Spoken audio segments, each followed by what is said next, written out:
Okay, so today we're gonna be watching Brandon Line react to a Minsliff video, which is about the Song of the Welcome Moon lore analysis. So we're gonna be watching this.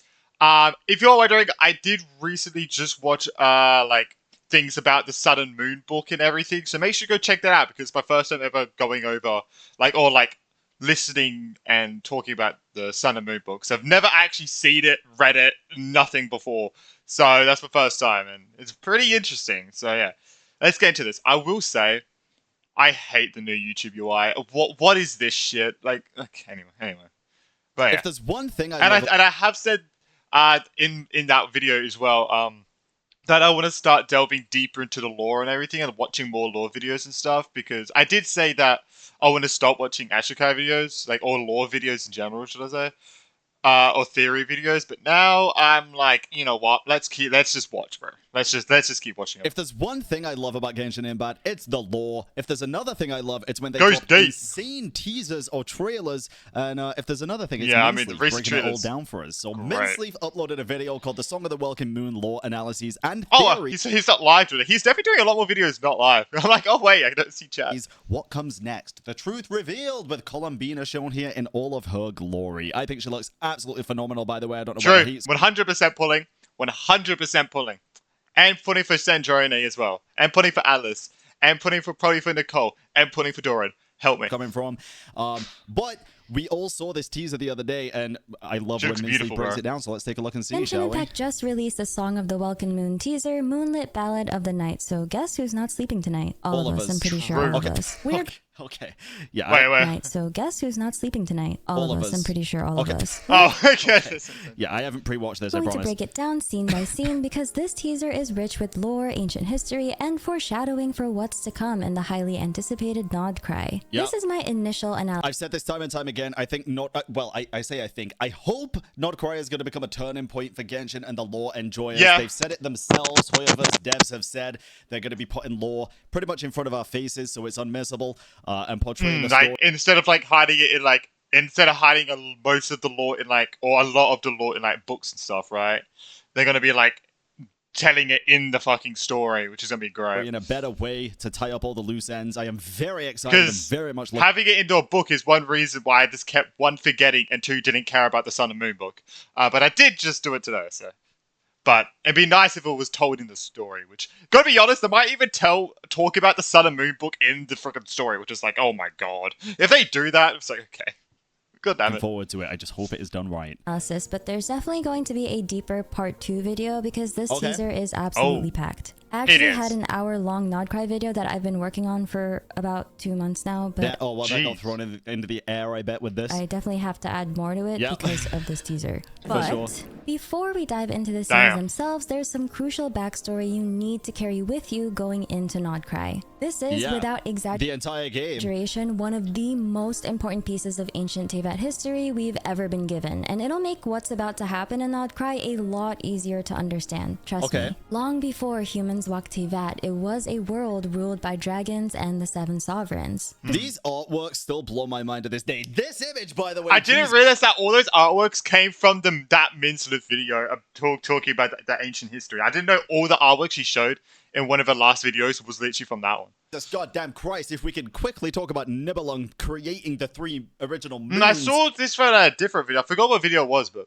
Or maybe it was... Oh, no, I think it was a brand video, actually. I think it was a brand short. Theory. That'd be great, man. Presiding above them all was the Dragon King Nibelung. He was the original ruler of the planet. Then came the invasion from beyond. An alien god known to us as the Heavenly Principles descended upon Teyvat. This god defeated the dragons, claimed the entire world, and created humans. From that moment forward, Teyvat began to shift. Dragons were cast aside, and the era of humankind began. There's a lot of information that we actually learn in, I would argue, the end of Fontaine and early Natlan. Well, just Natlan in general, especially with the Ochka Natlan quest line. But the Dragon King Nibelung didn't accept defeat quietly. In an attempt to reclaim I want to see my reaction to going to the little one's quest and everything. Make sure you go check Make sure you go check it out on my Extras channel. I posted my whole thing there. World, he ventured beyond Teyvat and returned with forbidden knowledge from the Abyss. With this newfound power, he launched a second war against the Heavenly Principles, what Neuvillette refers to as the Great War of Vengeance. Exactly, and this is what I'm saying with the end of Fontaine. Neuvillette gave us a brief bit of information, but I feel like it's all going to tie in together very nicely with the rest of the info that Natlan gave us. At first, Nibelung I think it was only recently that I learned that I found out that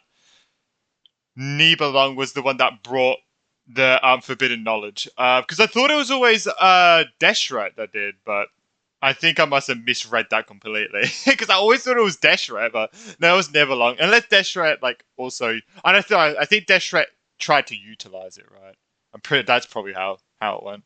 It's all going to tie in together very nicely with the rest of the info that Natlan gave us. At first, it was only recently recently in murals as a white dragon, but the corruption of the Abyss twisted him into a darker form. I am curious as well. I do wonder if the forbidden knowledge that Nibelung got was actually, and obviously it can't be from Ryandotter herself, but I do wonder if it's similar to Ryandotter's stuff, and if maybe she used forbidden knowledge and this kind of information to the whole Durin situation, right? We understand the Durin. I'm curious how strong Ryandotter would have been at this stage. Like, were the Hexen Circle established? Probably, maybe.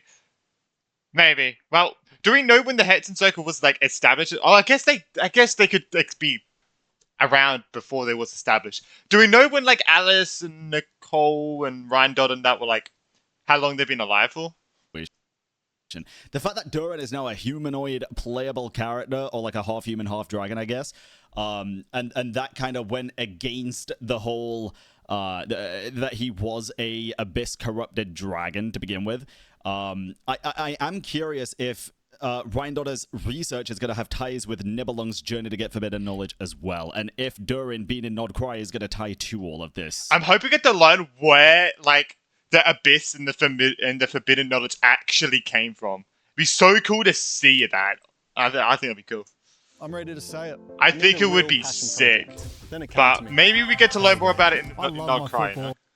More about forbidden knowledge. The Great War of Vengeance caused massive destruction, nearly bringing the entire world to ruin. Though Nibelung believed the power of the Abyss would grant him victory, it ultimately led to his demise and the near extinction of his kin. In the aftermath, the Heavenly Principles cast down the Celestial Nail. But can we talk about Nefer real quick? I think that design is high-key. Oh, really the green one? Nice. I see a lot of people shitting on this character design on Twitter, and I just don't understand it, bro. I think she looks good. I think it's okay. Like, if you don't know, my favorite colors are literally green, blue, and I guess, yeah, the mixture, which is like turquoise, aqua, and cyan. Fucking, there's too many names.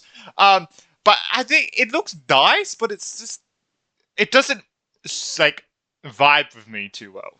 I don't know why. I don't know why it doesn't vibe with me, but, like, I like green. I like the color green, but it's like, I don't know, it doesn't vibe with me too much. Damn good. To try to repair the world. But these divine devices also devastated the ancient civilizations in Teyvat, even the human civilizations. So remember, there were two great wars in Teyvat's ancient history. The first where the Heavenly Principles conquered the dragons, and the second where Nibelung returned, seeking revenge with the power of the Abyss. And the Archon War, well, I was thinking the Archon War. I guess that's not really important to this plotline. Let's look at one of the earliest lines in the teaser. Dragons, right? It was not until the funerary year that the primordial voice once again cried out in the darkness. Also, listen, sorry. Man, it's crazy that I just heard like the audiobook from Moonslip today. Oh no, it feels like I'm listening to it again. Primordial voice once again cried out in the darkness. Great video, also, great video. Not until the funerary year that the primordial voice... I gotta point this shit out, bro. On these representatives of the moon, they all have horns, or at least one horn, and I think that kind of aids the... Wait, where did we learn about that? I think I learned about it in like the theory video. I forgot what it was. Practically confirmed theory that Nibelung created the three moons. Once again cried out in the darkness. This is a direct reference to the Before Sun and Moon books found in Enkonomiya, books so dangerous that Orobashi was executed by by order of Celestia just for reading them. Do we also think the Before Sun and Moon books is referencing like... Holy shit, I forgot about that little bit there, that he was ordered to be executed. I remember hearing about that. I totally forgot about that. That's insane. Just for reading them. Do we also think the Before Sun and Moon books is referencing, like, the Sun and Moon? Is it referencing the actual Sun and Moon, like, before Nibelung created the Moon and someone created the Sun? Or do we think it could be referencing before the Travelers? Like, Lumine and Aether kind of represent the Sun and the Moon in the story, right? I would argue with Aether, oh, yeah, sure. If you play the canon, like, Aether as the canon MC, I'm just going to say here, even though he's not canon. But Aether being the sun, collecting all the light and stuff and the elements, and then Lumine being the moon, the abyss twin, the princess of the abyss, you know? The Funerary Year chapter describes the very... But she has the light powers. So I don't know.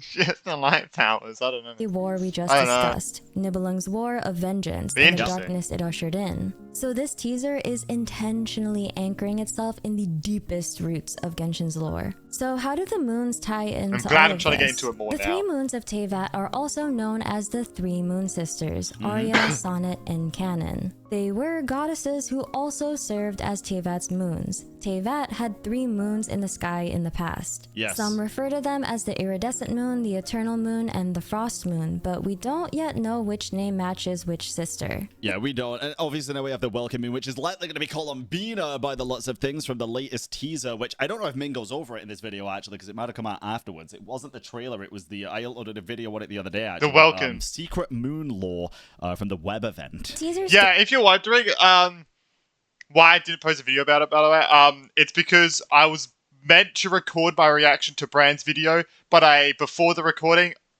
I subconsciously accidentally closed OBS before I click record, because I have a shortcut which is Control X and then it starts recording. But I didn't realize I closed OBS until like halfway through the video. I'm like, oh, fuck's sake.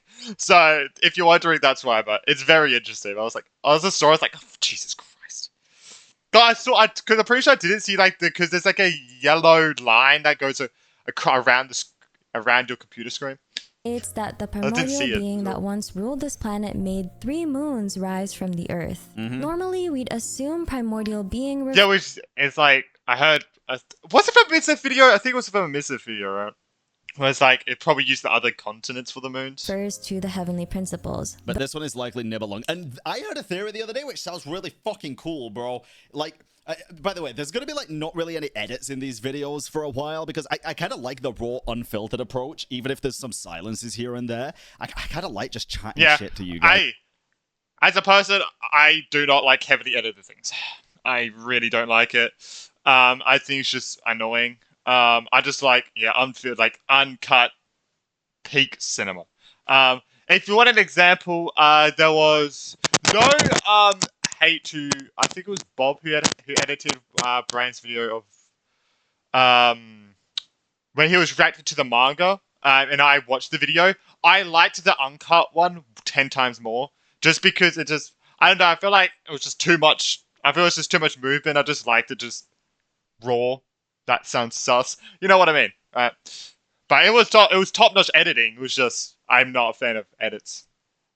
By the way, that's not why I don't edit my videos. I just hate editing. I'm going to keep it a buck, whether it's about lore or even drama or other things. It's just fun.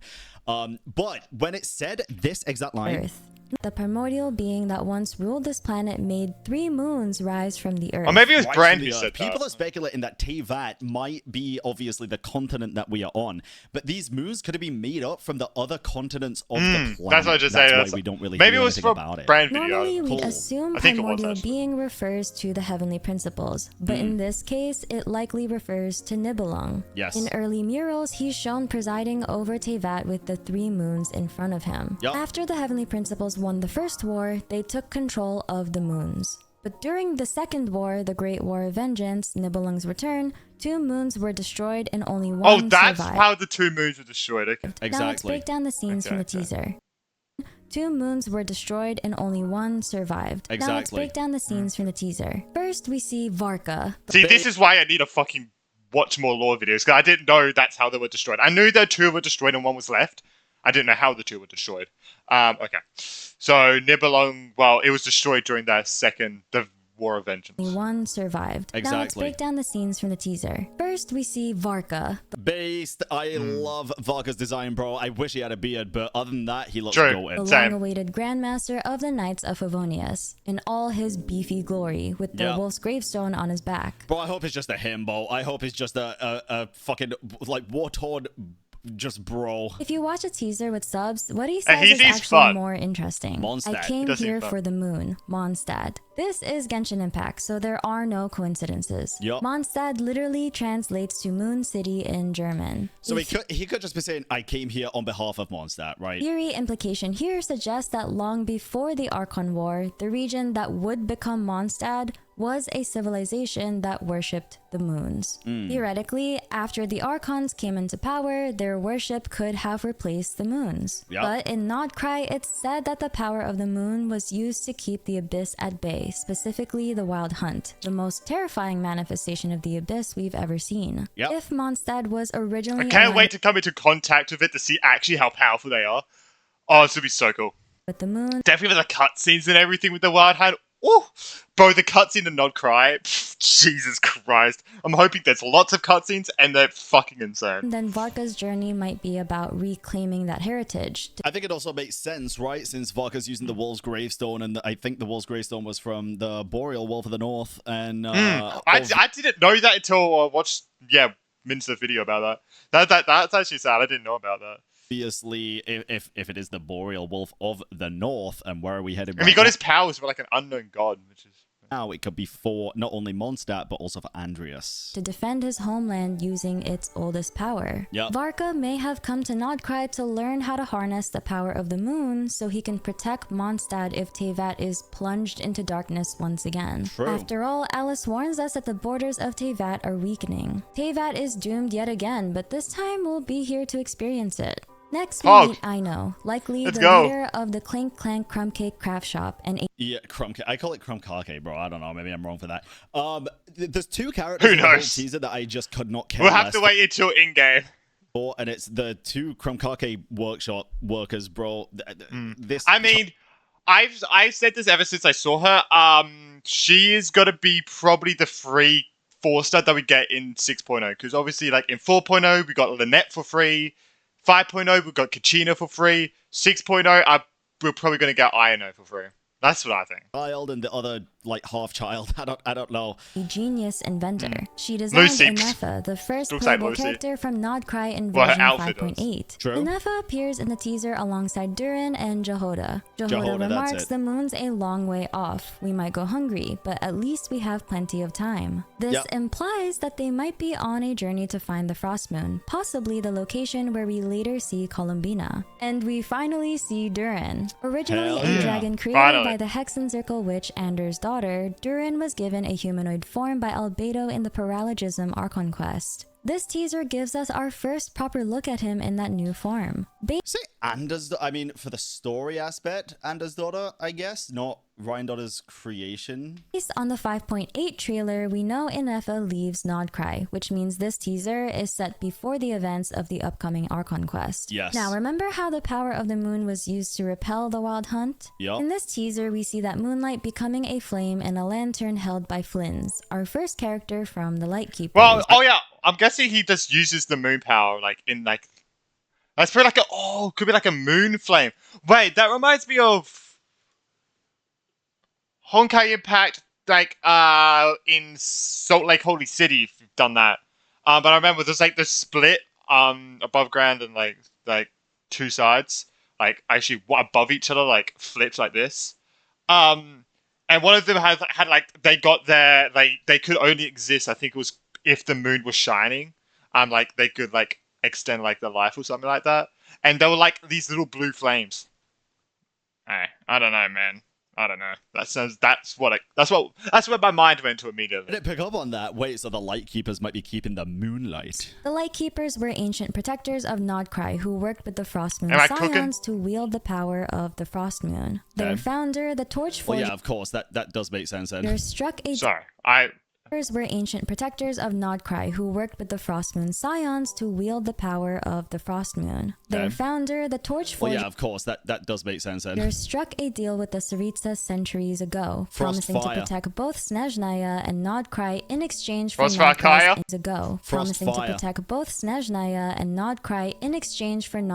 independence. But after the Cataclysm, the... Hold up. ...struck a deal with the Tsaritsa centuries ago, promising to protect both Snezhnaya and Nod-Krai in exchange for Nod-Krai's independence. But after the Cataclysm, the Fatui broke that treaty. They abandoned the Lightkeepers to the Wild Hunt and allowed them to be nearly wiped out. With the Lightkeepers no longer a threat, the Tore moved in and built his stronghold. So yeah, it's pretty clear the Lightkeeper... Where are my Dottore simps, by the way? Hey, I see so many people hyping up Dottore on Twitter. Yeah, we have... Bro, if you don't meet Dottore in that land, that'd be crazy. I think there's two people, because I feel like we have to meet Dottore in that land. We have to meet Charlotte in that land if you've done the Traveler Tales. If you don't see Charlotte, I will be mad. I guess Piero in that land. I mean Nod-Krai, by the way. I mean Nod-Krai. Yeah. YouTube comments. Who's your favorite Fatui Harbinger that's likely going to show up in Nod-Krai? And probably the Frost Moon Scions too aren't exactly fans of the Fatui. I'm excited for like Sandrone and Golomina. I know. It's freaking easy answers. And probably the Frost Moon Scions too aren't exactly fans of the Fatui. Some that makes sense. managed to translate the glowing text on the tombstone, which reads, "In sacred tribute to Chudomir the Arnivelkea." At first I thought this might be the name of one of Flynn's relatives or ancestors. That's what I thought it was, because it's the same Chudo, which is the same, but maybe it's just... Maybe even the legendary Torch Forger himself. But then I looked up the word Arnivelkea. In Finnish folklore, it refers to a will-o'-the-wisp that dances above a hidden treasure. Does that mean this is the grave of Asili? It's possible this could be the resting place of Asili companion that fought a... Bro, imagine the... Lightkeeper's symbol at the top of the tombstone. That's interesting. This would be kind of interesting. I don't think it'd be the case, but if we look at these Sealies, they kind of look like flames, the grave right? Of Asili? It's possible... Oh, like the flame of the... Oh my god, true. And what I just talked of Honkai Impact, oh my god. Their flames, though the flames are kind of like the Sealies. If you haven't seen, make sure just quickly go on YouTube and search up, go to like chapter, I think it was like 40 to 42. Just skip through like bit where they're like underground with like Senti and Fu. And like that other, and that other Zila and stuff. Make sure you check that out. They're all little blue flames. That's my mind keeps going to that. What if the flames in the lantern are Sealy powered, as well as obviously the moon? They just trap the sniff. Oh, like people trap fireflies. In like lanterns for like light, or maybe that's only in like cartoons and stuff. But that could be the same thing. They trap the Sealy inside of it. Wait. That's actually insane. Moon Angels. This could be the resting place of a Sealy companion that fought alongside Flynn's family. Or, hear me out, maybe one of Flynn's ancestors actually fell in love with a Sealy. And that's not unheard of. True. Historically, when Sealy still existed in their full angelic forms, we know of at least one who fell in love with a human. Yep. So, who knows? Maybe this grave marks the legacy of that kind of bond. Human. Yep. So, who knows? Maybe this grave marks the legacy of that kind of bond. Then we get a closer look at Sandrone, the Fatui Harbinger. People would say... I saw this one person... I check out my talking about all the characters video. Because there was this one person who was like, bro, they changed Sandrone's design so much. I go back and forth from the Winter's Lasso trailer to this trailer. I'm like, bro, they changed nothing. What are you talking about? The only change is that it's more vibrant here. Because there's light. She's getting light shone on her. But it's like, bro, they didn't change her design at all. I was like, what are you talking about? Who knows? It could be someone in this robot, so... She refers to the Frostmoon Scions as a laughably futile rebellion. It's worth... She has a key at her back. I mean... The Frostmoon Scions as a laughably futile... Thinking about it, there could be someone inside the suit, because there's no mechanical joint here. Well, it looks like it. Oh, but I guess it's wearing something. I guess it's mechanical arms, don't worry. It is wearing like a shirt, don't worry. Rebellion. It's worth... She has a key at her back, as you can see right here, by the way, so I am still kind of hoping... Yeah, like a winder, like a... Yeah, like a little wind up. But she go, it's go, sneak up behind her, boom, boom, boom. She just starts walking forwards. She can't stop. Oh no. Character is gonna be this big buff brolic fucking robot motherfucker, and then she's the puppet still. That'd be so funny, bro. It's the theory I've had for years. Noting that Sandrone appears to have a mechanical key embedded in her back, suggesting she may completely be a puppet or robot. That'd be so cool. Oh, I think I said like a little bit in one of my other videos. It could be like it's like a, because people talk about how it could be like a puppet and stuff like that. But I was like, what if it's like a herder situation where the real herder is just chilling. Well, not chilling. I mean, the herder's doing a lot of shit. But she creates like lots of puppets of herself to just keep in touch and do other like sorts of things. So there could be a bigger Sandrone somewhere. Or like a bigger Sandrone somewhere. But it's just she create heaps of puppets for herself to get more things done. Like this puppet and the puppet who's on the Winter's Lasso one could not even be the same puppet, bro. Like, who knows? Literal marionette. I understand. It could be a herder situation. She definitely warrants a deep dive video of her own because there's a lot of lore surrounding her that we won't fully unpack here because I want to go to sleep. I have a couple videos about her in the meantime, but I promise I'll do a fuller video on her very soon. Next, we see Lauma, a priestess of the... God, she looks so good, bro. Frost Moon Scions. Her people, the Frost Moon Scions, or Moon Children, fled their golden... But so why are you skipping her then? Joking. I'm joking. Moon Scions. Her people, the Frost Moon Scions, or Moon Children, fled their golden homeland of Hyperborea thousands of years ago and settled... Keep it a buck, bro. ...on Hisi Island in Nod-Krai. In ancient times, one of Can I be the deer?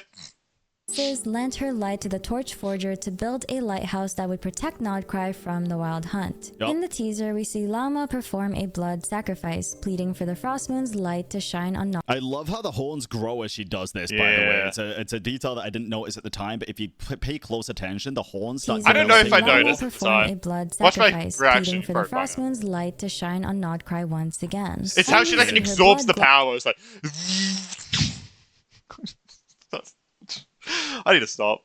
Pleading for the Frost Moon's light to shine on Nod-Krai once again. And we see her blood glowing with moonlight. Then comes Nefer, a storyteller whose name might be a reference to Nefertiti. I honestly thought with her name and appearance, she'd be a character from Sumeru, but she's here in Nod-Krai and she... Yeah, I feel like if, if the Dendro Sovereign, Apep, had a form, it'd probably be something like this. Appears to be working with Farka. Nefer mentions that a greater storyteller than herself has arrived, and that's when we see her. Nicole Rain. I didn't know that was Nicole because I thought it was like Nicole speaking at the start. Like, I kind of was like thinking that maybe it could be, but I didn't know this was Nicole. Yeah, she looks insane. Best, well, I don't know about best Hex and Circle character design. We haven't only seen two. But I actually prefer her design to Alice, and I know that's a crazy concept, but I do. I mean, she actually has a functioning... I mean, she actually has like an actual hat. Unlike Alice. She just has metal. I still don't get Alice's hat. I don't understand why. I don't understand her hat. So fucking cool. She just looks so... I'm guessing she doesn't have, like, looking at, like, when we see her abilities and stuff, I'm guessing she doesn't have a vision, right? I wonder what powers, like, she has, and, like, what her species is, what is, like, what does she... Where does she get her powers from? What type of powers it is? It's probably going to be, like, I don't know. Oh, sweet. The enigmatic witch of the Hexen Circle. We've actually heard her before. She was the mysterious voice who appeared during the Sumeru Archon quests and offered help during Fontaine's story. Apparently she got a voice actor change. Well, for the longest time, we suspected Nicole might be a Seelie, and now we finally get a soft confirmation. According to the Natlan Archon... I was about to say, who knows, it could be just a Seelie in a human form. Things look like a crystal fly to me, not even necessarily a Seelie, but the lore points to Seelie, obviously. Quest Seelies are angels, and in this teaser, we see Nicole's wings and halo begin to glow. I didn't see the eyes halo. Also shine in the shape of true primogems. Personally, I couldn't help but smile.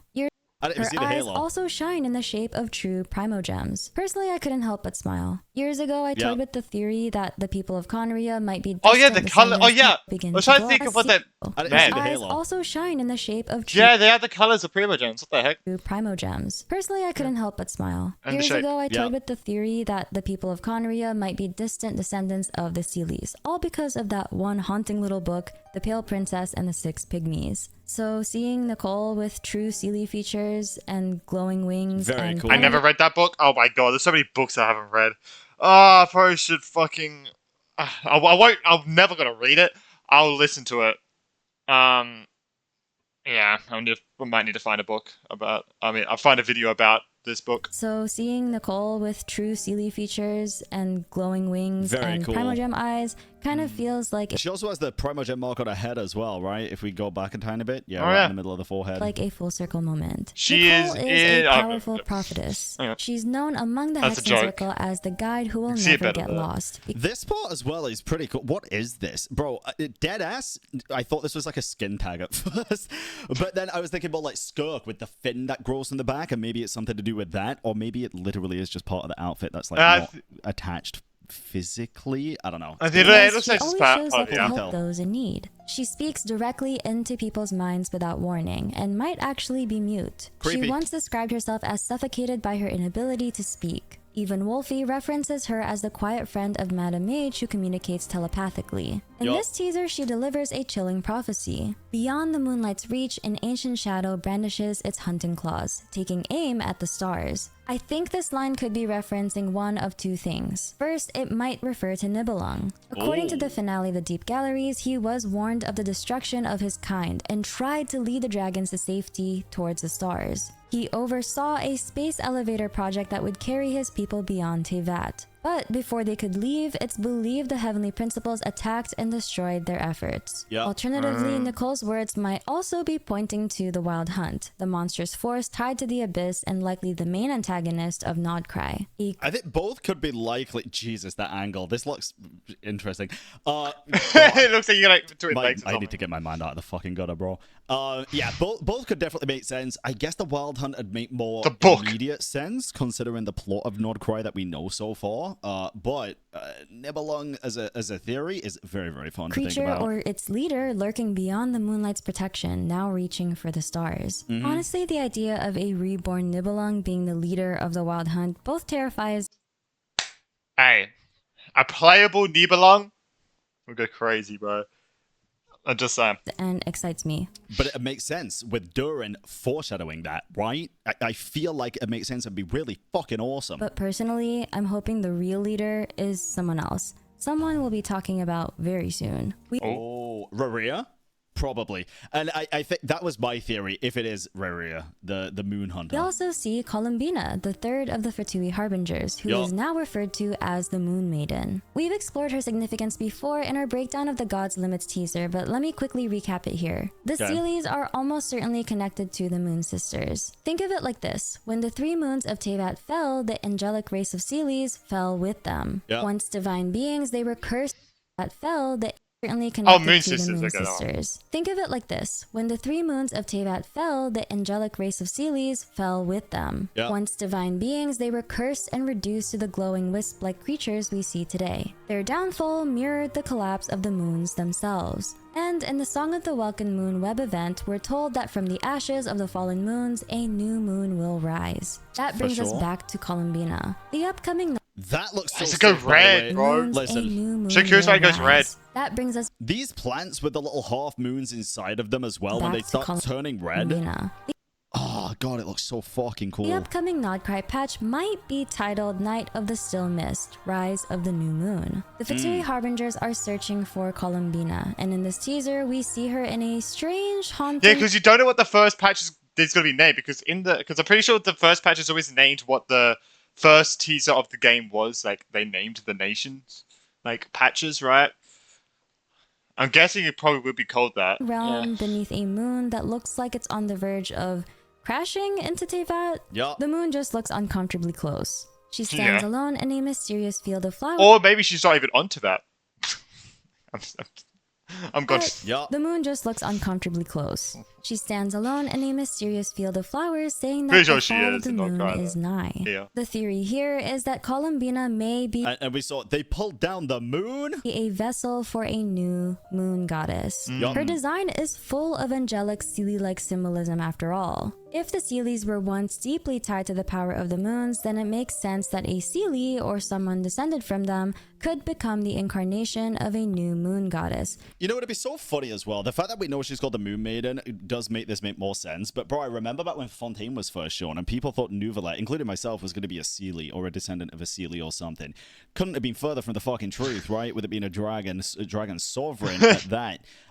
It'd be so funny if Columbine is just something totally different, not a Seelie. But just cry herself. Yeah. Happening at this point. Rising to replace the ones lost in the Great War Vengeance. Of course, the Frost Moon is still hanging in the sky for now. Yep. But Enefa's story in the 5.8 trailer suggests something much darker. Yeah. It's heavily implied that the moon, maybe the Frost Moon, was pulled down by some external force. Or it could be the remnants of the moon that we just see and we saw beyond the broken sky. That like in that land during like Act 4, when Malvika broke the sky. It could be just that part of the moon, right? It could be the already broken moon falling down. Maybe. I feel like this one, the moon that's going to be pulled down, is actually, if you remember in the Natlan Orcon quest when Malvika punched a Alright. Fucking pre-watch. This is a pre-watch day during freaking the Wuwa quest. It was like, oh, we're probably going to meet freaking... Oh, wait, if you haven't done it, I mean, I say it in the quest. Fall in the sky and we saw the moon fragments. I feel like it's going to be that. I don't think it's going to touch on the Nod-Krai situation. And plus it's in I feel like it's Natlan. Too early. Whether it was the Wild Hunt or the Fatui isn't maybe it's not in clear, Natlan. But let's think for a sec. That massive Fatui machine we've seen in Nod-Krai?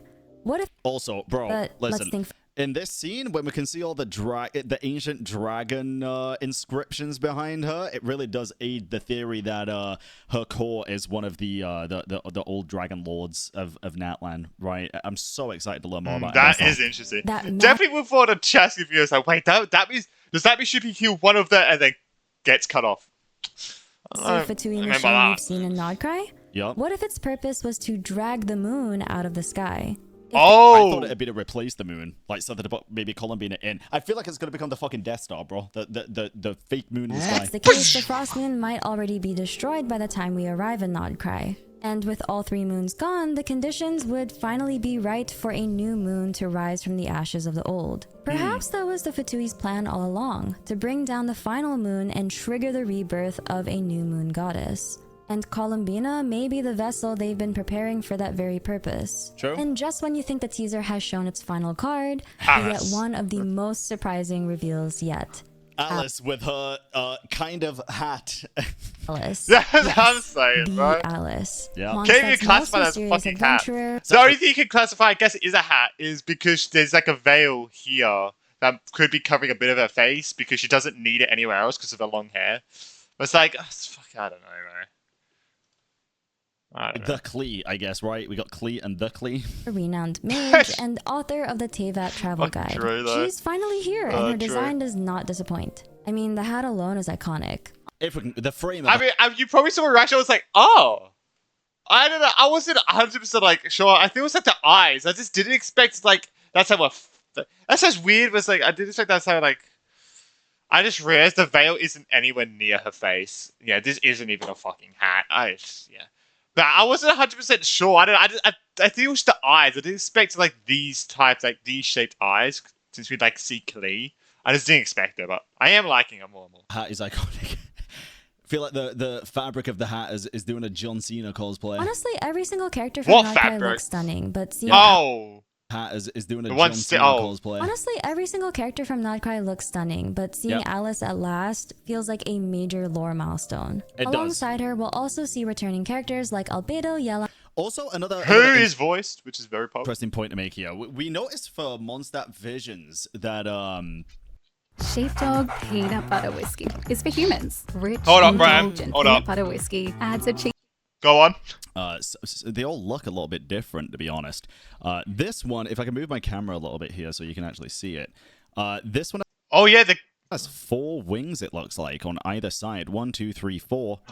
Oh, that's what I was saying. That's what I said like before, but I thought I was like wrong. It was like, oh, I'm pretty sure. And that's like I was thinking that as well, but then I saw Brandon Line talking about how like it's a Mondstadt vision, and I was looking at it. I was like, yeah, I think this is just like what the Mondstadt visions usually have. 1, 2, 3, 4. And there's like 1, 2, 3, and then just this bit, which I think every Mondstadt vision has. I'm not sure. Most of the Mondstadt characters, even like Albedo here, if I can show you, have 3. No. Oh. Yeah, the middle bit is different. Yeah, it's 1, 2, 3, and then it's like that. It's a teeny bit. The middle bit's a teeny bit different. 1, 2, 3, 1, 2, 3. Maybe this is a 4th. It's just placed differently. But then Kaya has like 2. What does Kaya have? Isn't it like 4 on one side, 3 on another, or 3 and 2? Like I'm curious what the significance of Mondstadt visions are. We'll also see returning does it resemble how much freedom they have, maybe, or something? Characters like Albedo, Yelan, and Wanderer. And since Alice, yeah, whom will likely play an important role in the upcoming Nod-Krai Archon quests. Yep. But the real intrigue... We see Wanderer just zooming in, bro. We see Wanderer just like flying. Hey, Traveler, what's up? Nah, he hates us. Big lies in the note Alice holds in her hand. On it are 3 names. Aralos, Solnari, and Canon. Yeah, which could be Aria, Sonnet, and Canon. Or Solnari could be Reria. Aralos, Solnari, and Canon. At first glance, the initials clearly match the 3 Moon Sisters. Yep. Aria, Sonnet, and Canon. But I don't think it's just a simple nod to their names. Get it? See what I did there? It's 4 a.m., but I think there's much more going on here. Don't cry. The name that immediately stands out is Solnari. Yes. That's because Rehir of Solnari is one of the 5 sinners of Conria. Moon Hunter. In other languages, the title translates to Moon Hunter or Avenger of Solnari. We've speculated before that Rehir might be the leader of the Wild Hunt, the destructive force tied to the Abyss and Nod-Krai. Would be kind of cool, right? Would be Makes sense cool. since It'd he's also a be sinner. interesting if maybe he could be interesting, yeah. I know it said earlier that maybe I was gonna say Durin, bro, the fucking dragon Nibelung, isn't necessarily revived, but what if there was something like Reria? He is a sinner after all, so is Rhindaughter. What if he merged, kind of like Rhindaughter did with Niberius? That'd be kind of interesting. Wait, let me listen. He is a sinner after all, so is Rhindaughter. What if he merged? Isn't necessarily revived, but what if there was something like Reria? He is a Do you think Reria, one of the sinners, murdered Nebula? I mean, probably. I mean, I can't say that. I can't say no to that one. Sinner after all, so is Rhindaughter. What if he merged? Oh yeah, I keep forgetting Rhindaughter's a fucking sinner. I keep forgetting about that. She has way too many fucking titles. Oh my god, she's fucking Ajax. Or Child, or Titanic. What the fuck would I call him? Yeah, I forget Rhindaughter's a fucking sinner, bro. I think she's a Hexa Circle member and a Shade now, and that's all I could keep thinking of. Yeah. Alright, yeah. So 2 sinners merged with 2 powerful beings. Jesus Christ, that'd be insane. Reria, he is a sinner after all, so is Rhindaughter. What if he merged, kind of like Rhindaughter did with Niberius?